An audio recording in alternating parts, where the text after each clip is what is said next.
ఒకళ్ళకు మంగళవారం ఇంకోళ్ళకు సోమవారం అని ఉండదు. ఏ రోజైనా అందరికీ సమానమే అన్నట్టు తీర్పిచ్చింది సుప్రీంకోర్టు.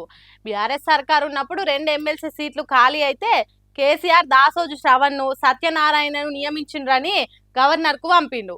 అప్పుడున్న గవర్నర్ తమిళిసై సౌందరరాజను వాళ్ళు రాజకీయ లీడర్లు, ప్రజాసేవలు, కళలు, ఆటలకు సంబంధించిన వాళ్ళు కాదని నియమించకుండా ఆపింది.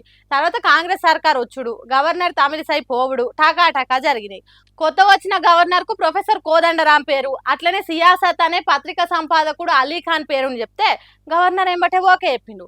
హాగో అప్పుడు మమ్మల్ని రాజకీయ లీడర్లను ఆపిండ్రు, మరి వీళ్ళదేంది అని దాసోజు శ్రవణ్ సుప్రీంకోర్టు ఎక్కిండు. అదే ముచ్చట మీద వాదనలిన్న కోర్టు కోదండరాము, అలీఖాన్ ఎమ్మెల్సీ సభ్యత్వం చెల్లదని తీర్పు చెప్పింది. దీంతో బీఆర్ఎస్ పార్టీలో సంబురాలు నిండినాయి. ప్రతి కేసులో గెలుచుకుంటూ వస్తున్నందుకు సంతోషంగా ఉన్నారు. ఇక దీని మీద కాంగ్రెస్ పార్టీ మళ్ళా కోర్టుకు పోతా అంటుంది.